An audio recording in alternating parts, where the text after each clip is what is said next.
Hello and welcome to another session of Meet a Columban. In the last couple of sessions, we've been talking to various Columban priests in other parts of the world. But this evening, I'd like to introduce one of our co-workers who's from Fiji and works in Fiji. So it's Vitalina Vuki, and she is one of our Columban co-workers.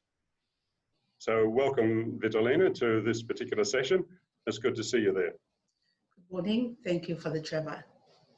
That's great.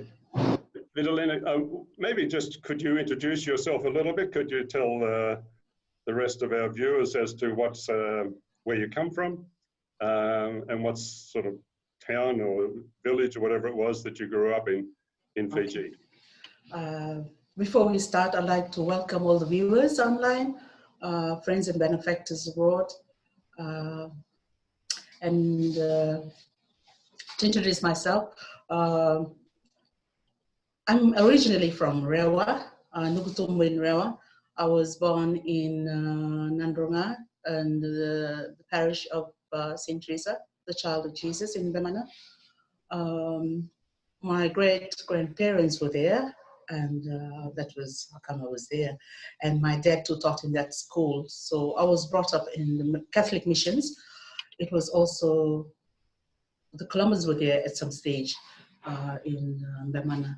And then I had my primary education in St. John of Arc in Singatoka for some years, and then later on to Lomeri Primary, and then Lomeri Secondary. These are all schools that were managed by Columban priests at one stage. Yeah. And yes, that's where I was brought up. So I come from a family of 6, okay. 3 boys and 3 girls. And I'm the second to the youngest. Oh, okay. Very good. So how did you get involved with the Columbans?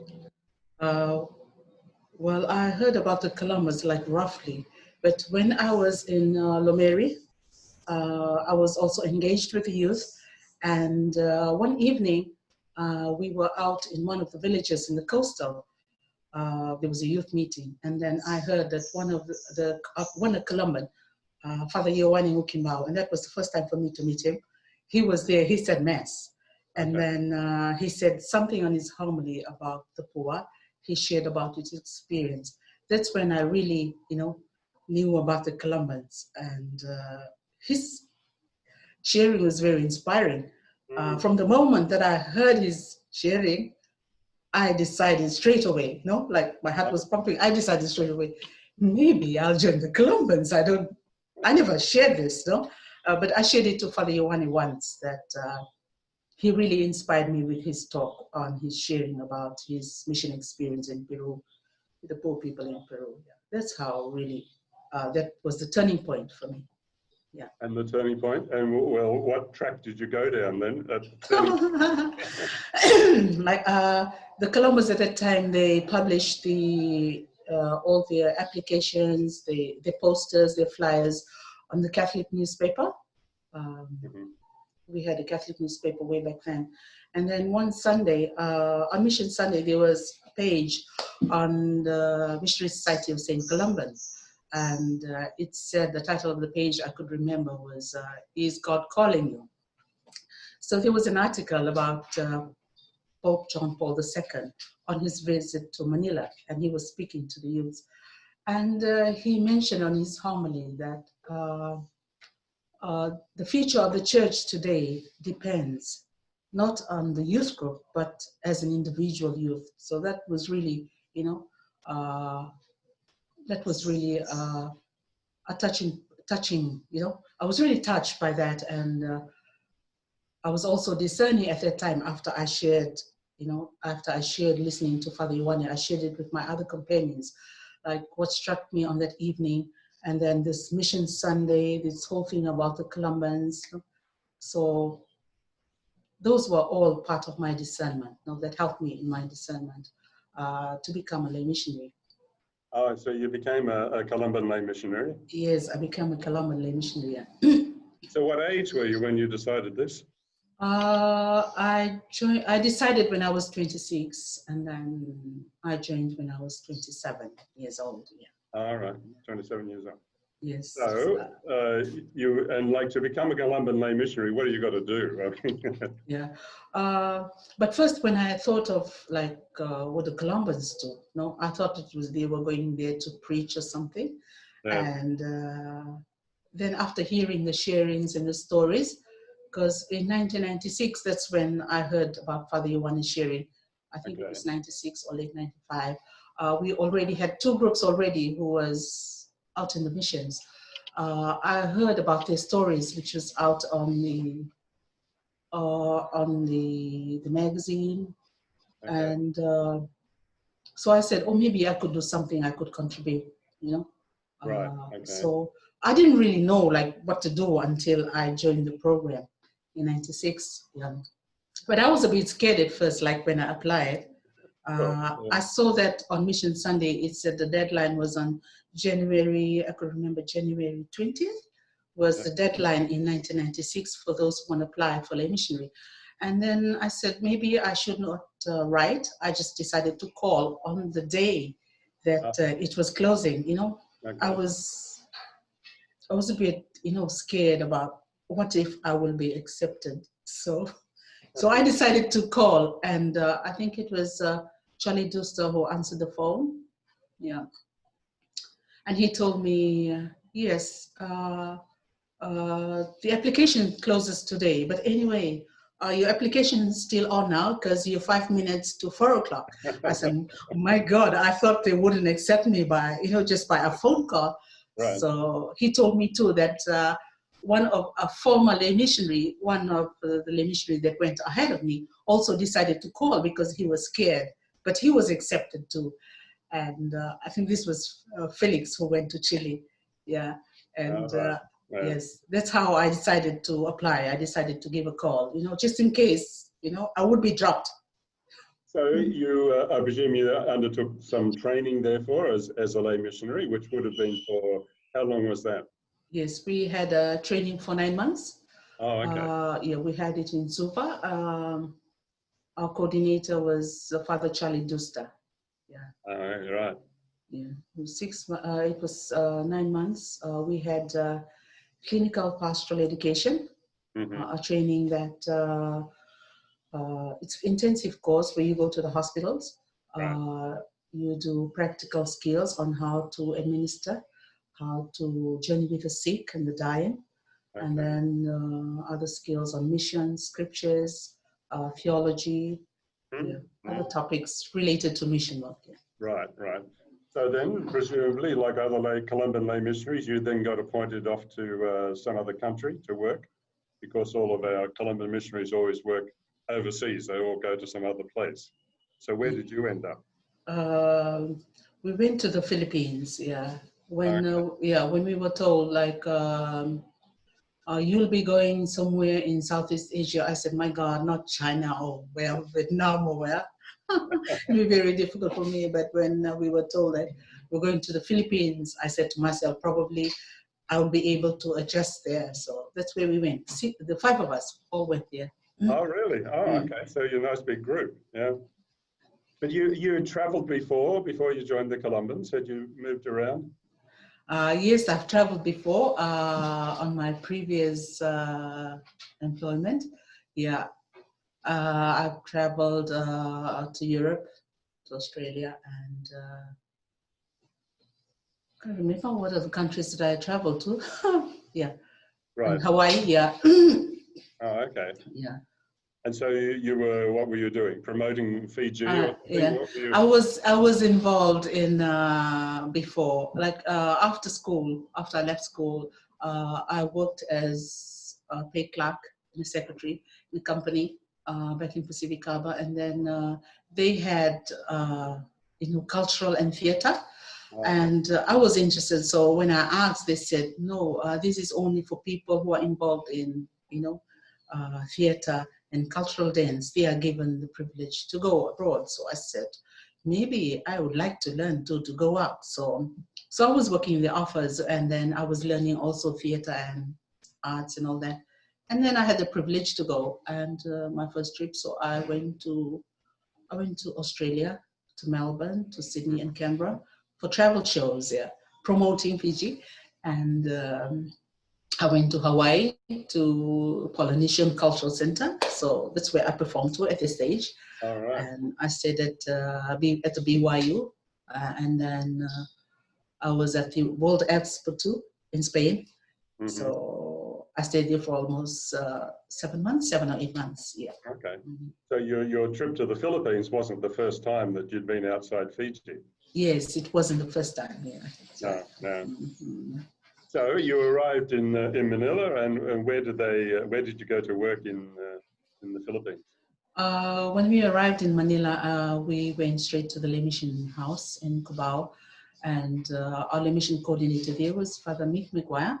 Mm-hmm. So he told us that we have to undergo language study for 6 months, and during the 6 months we have to do exposure during language. Okay. Before you're assigned to a parish. So during that 6 months of language, I had the opportunity to visit payatas. Payatas is a dump site where you have people who live there. Yeah, I think this dump site, payatas, was, there were 2 payatas and the other one was Smoky Mountain. Smoky Mountain was the one that was covered in a landslide where thousands died. Yeah. So when you're talking about a dump site, you mean like where the garbage for the city is dumped? Yes, that's where the city of Manila, where they put their dump. Yeah. Oh. There's thousands of people there. Yeah, but there's a parish that's there. I remember when I was there, it was run by the Vincentians. Okay. Vincentian fathers, and there were 2 churches, and I used to go there on every Saturday to visit the poor. Yeah, they are scavengers actually. They look for food. Something that really struck me there was how the Vincentian fathers got them together in communities, and we had some programs going on.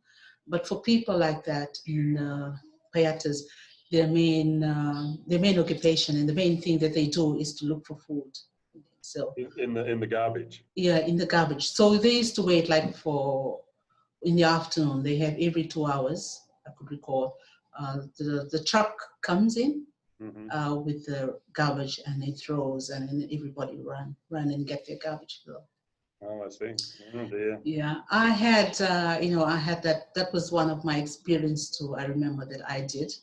I thought it was something that I was, it was crazy for me to do. I was laughing at myself the first time I did it, because I don't want to be left out, seeing them like running for the garbage. So I was actually running with them and taking the garbage, but I didn't want them to eat it, Yeah. So when I saw like there was food, so I just threw it away. They said, "Oh, Nina, come on, get it out. That's that's good food there." So really, yeah. So I ran to and got it, and then we came in. They clean it. They see what they could heat it up and eat it.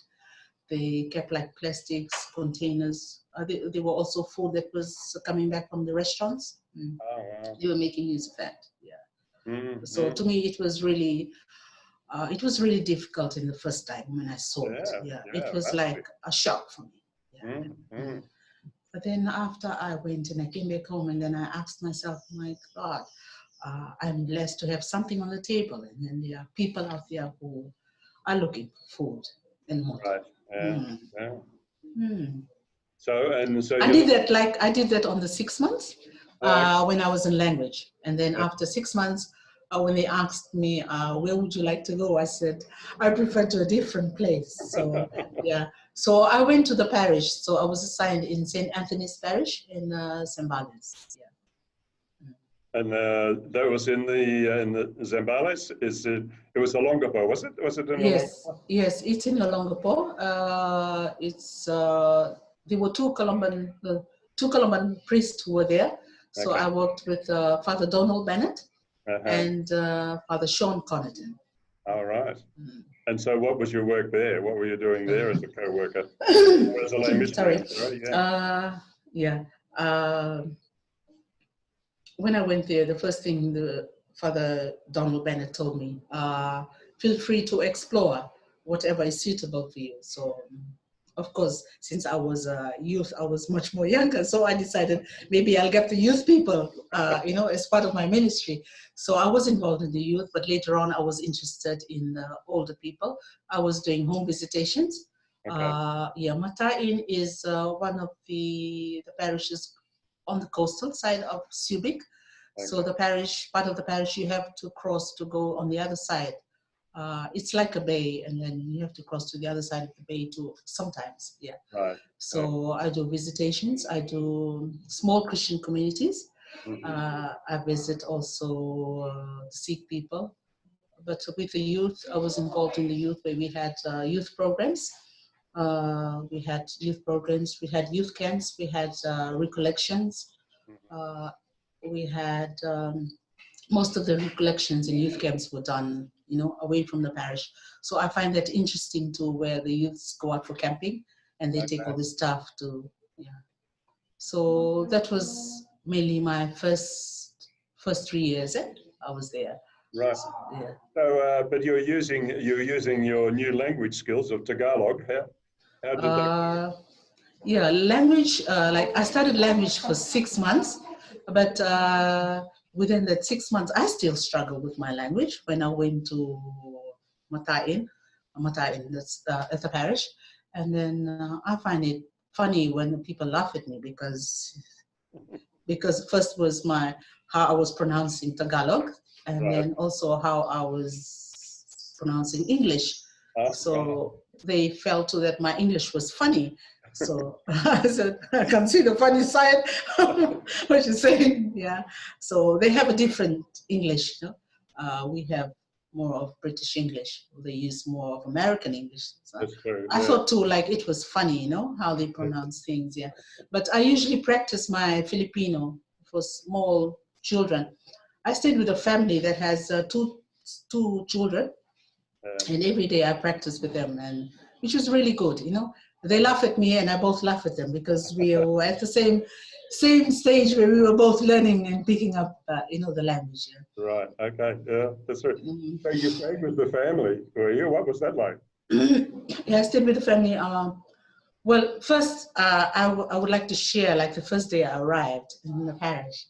The first day I arrived, I remember when we were told to go to the parish, our coordinator told me, here is your fare, and here is a map, and go.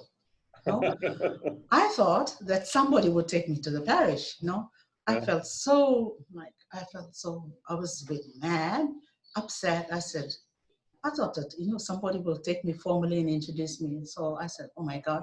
So I went in the jeepney, go by bus to Olongapo, and then I went by jeepney, and I was counting the landmarks. I had a small map, and then I went. And then I went to the parish, I got off, I said, oh, this must be the landmark. So I got off, nobody waited. And then I went to the parish, and then I looked around, I could not find the parish priest. So I got so disappointed. I said, maybe I just gonna wait.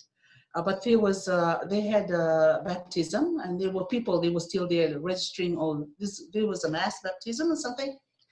After they all had went, the secretary was there and came out and saw me sitting. And he says, do you need help? I said, yes, I would like to see the parish priest. And she said, oh my God, you must be the visitor. Have you been sitting? I said, I've been sitting all morning. I said, oh, come in. So we went, and she said, she told me, her name is Lita Castillo. So I called her Nanai. Nana Lita. So I told her, Nana, where are you going for lunch? She said, I'm going home. The office closes at 1 o'clock, and then go. Would you like to come home? And I said, yes, I'd definitely like to come home and eat. So I went and ate.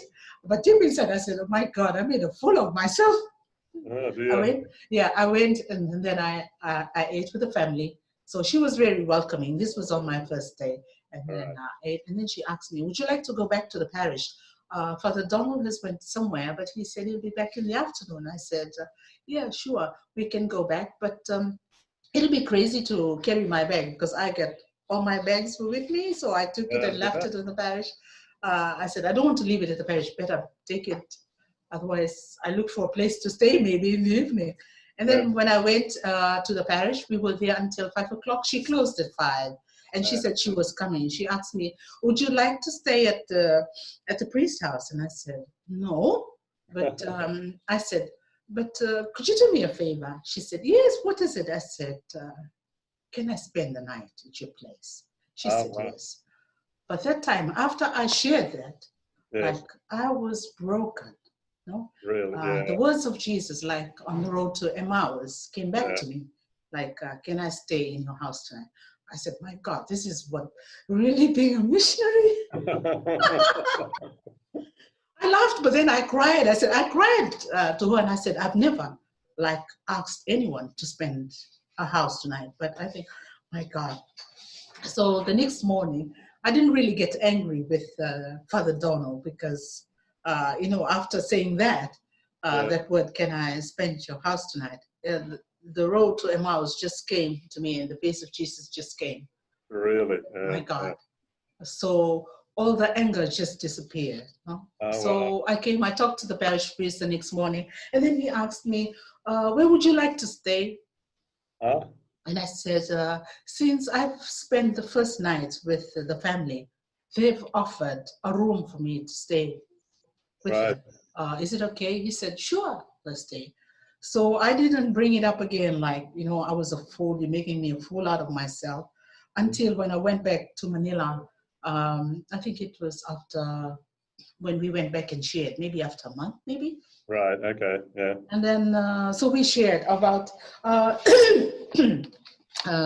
what was your experience out in the field, your first experience. And I said, when I went, I felt stupid, I said, I felt stupid. And I told Father Mikmikwa, you made a fool out of myself. I went there with a map and with my fare, and nobody waited for me in the road, nobody waited for me in the parish.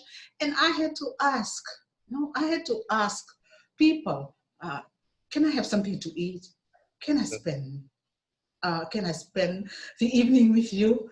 And then he asked me, then I said, I made a fool out of myself. But after that, after I said the words, can I spend the evening at your house tonight? I was just broken. Like the face of Jesus just came, and then and I knew, like, oh, this is what I'm really here for. And he told me, well, congratulations. I said, no, don't congratulate me. He said, congratulations, you were trained to come to be a missionary.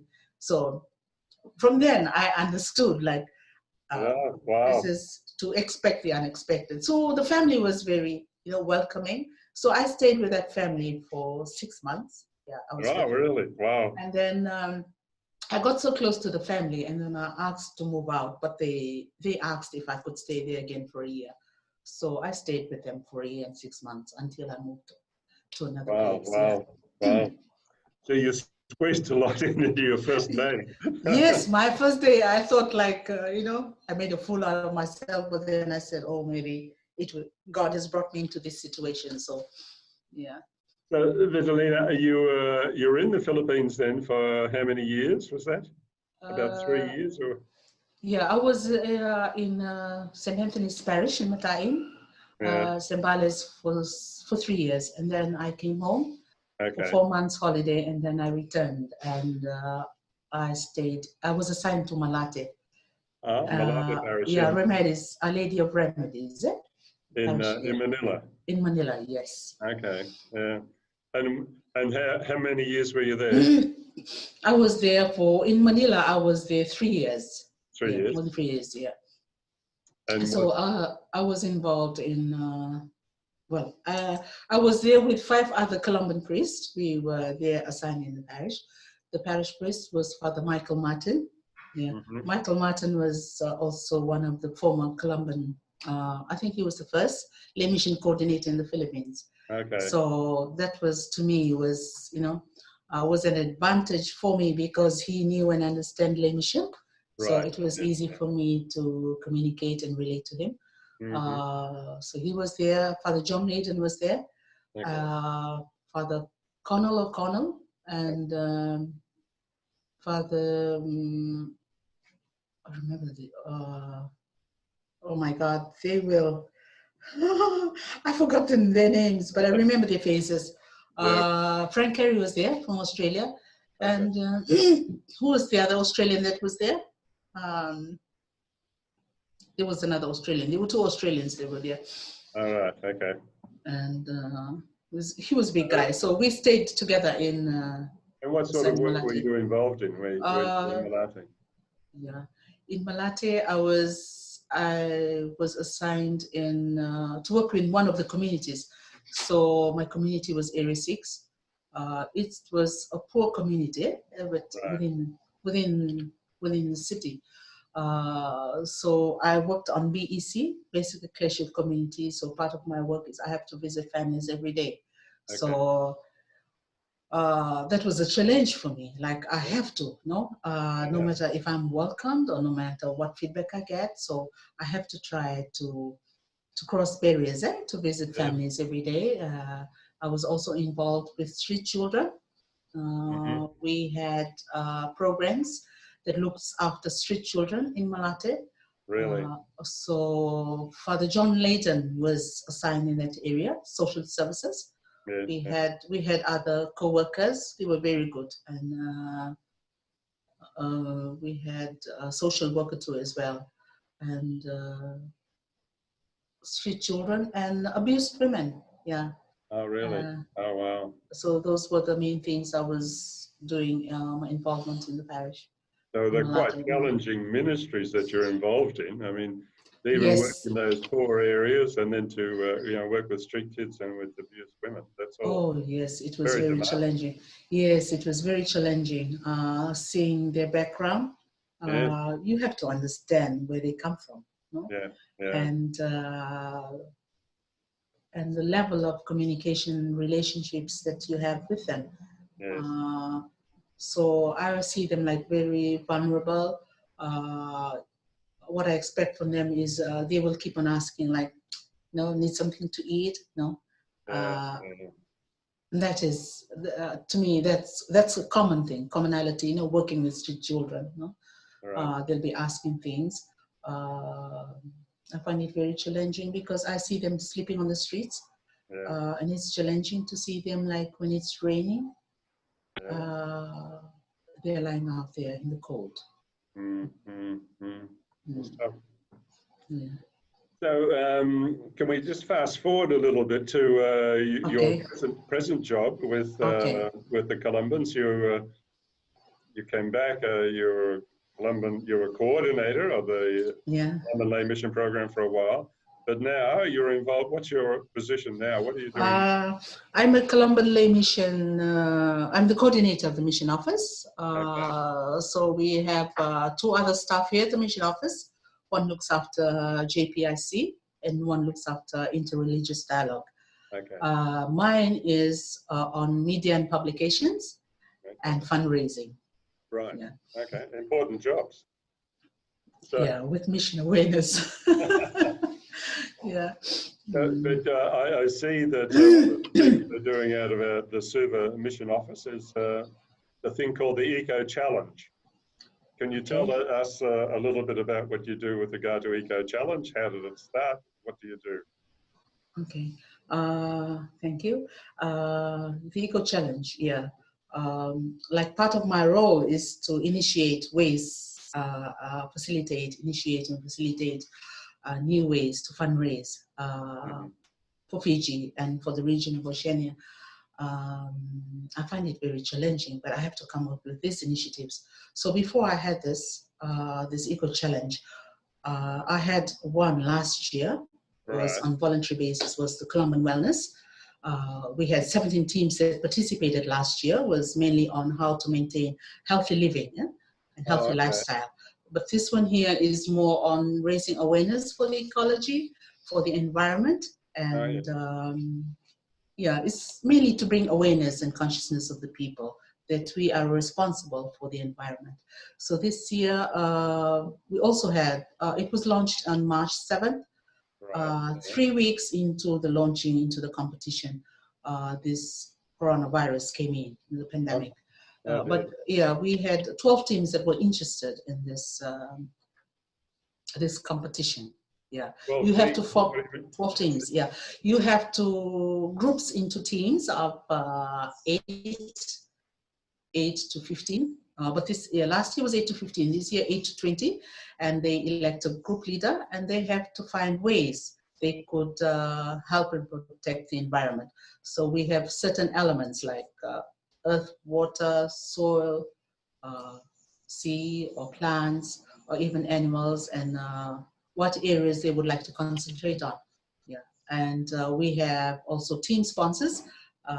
So the teams, before showing interest, before registering in the first place, they have to find a team sponsor, at least team sponsor, and they have to find ways that they would, and activities, they would have 2 activities at least in a month. Okay. That shows that they are protecting environment, caring for environment here. Oh, I see. So most of the teams this year focus on backyard farming. Okay. We had teams that that focused on the rivers. These were teams in the north.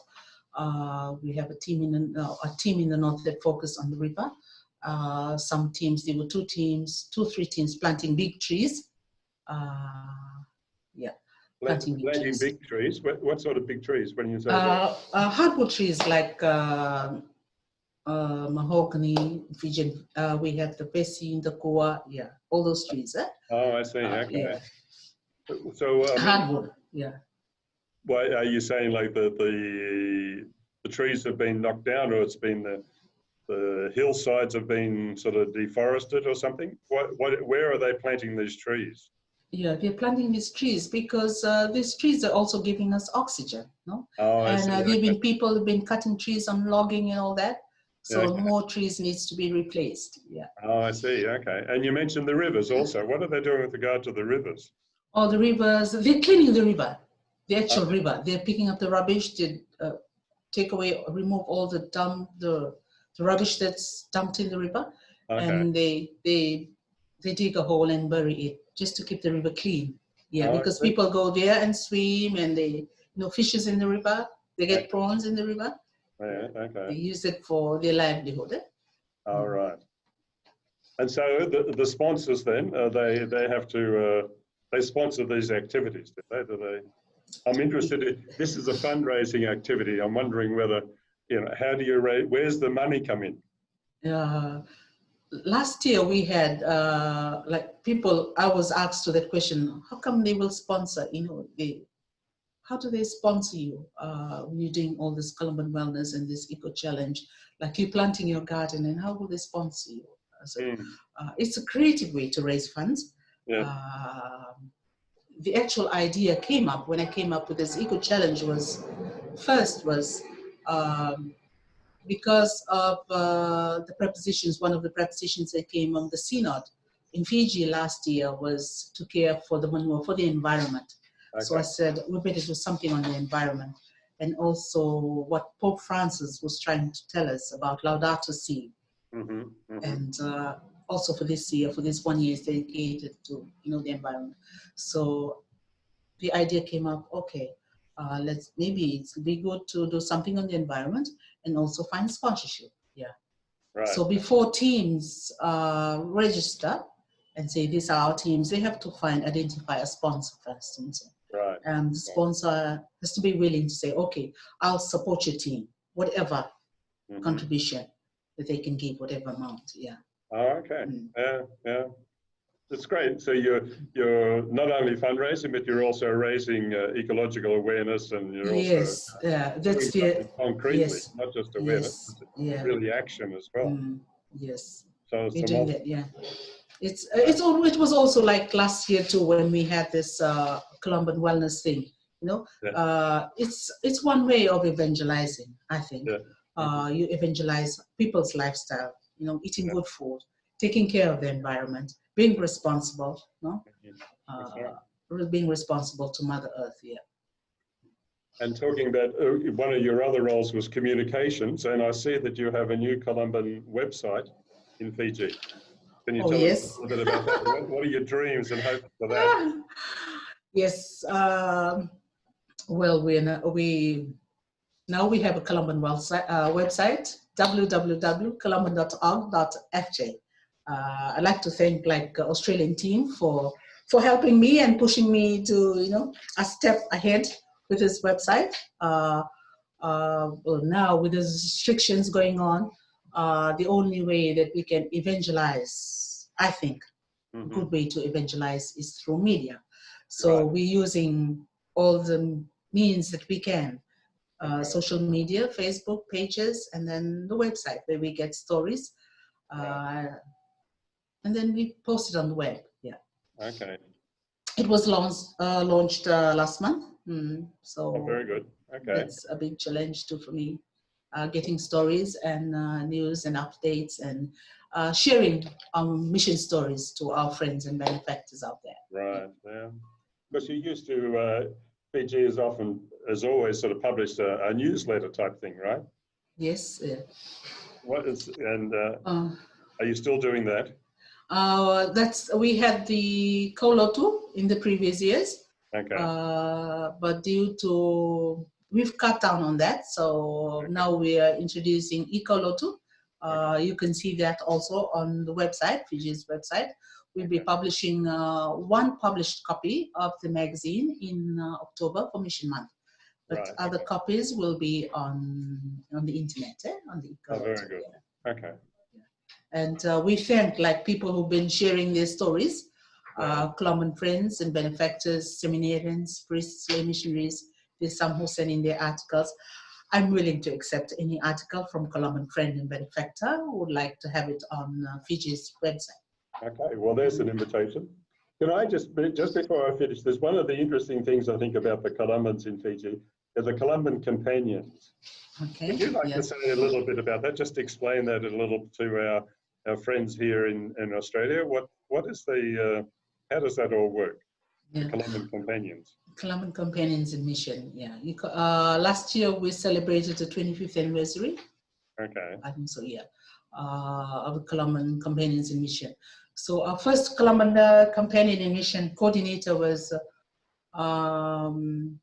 officially was Paul Mbale, but before that we had Columban friends and benefactors, those who have supported the missions. And when Paulo came in, Paulo was a member of my team that went to the Philippines. And when he came back, he was also on mission awareness, and he had Columban Companions in Mission. So we set up groups of friends in different parishes where we have Columban friends and promoters. So they were called Columban Companions. They journey with the Columbans. They support us financially, and they also support us for moral support. They pray for us and support us in mission work. Yeah, and most of the programs they're involved in, like evangelization work, working the BEC communities. They also do.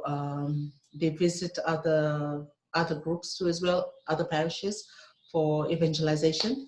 We had teams that went out to like Vindrala, other places in the west after Cyclone Winston. Some went to Kandavua and some places in Bonolevo and in Lemana. They're involved in evangelization at the same time for moral support. No, it always struck me when I visited some of the parishes earlier this year. You know, that they were a very active group of people who were supporting the Columbans and very enthusiastic and loyal supporters. So I think that's marvelous. Yes, yeah, they do. They really do a great work, because here in Fiji we have limited Columbans, and they're the ones who do the work on the ground. And also like to take this opportunity to thank them. You know, the Columban Companions. Even though with the little contribution they have every year or every 2 years, it's a big help to us. Well, Vitalina, I think we'll have to sign off now. We'll probably be, it's been great to have you here, and we really admire your story. I just think, you've got a great story. Your life has been amazing.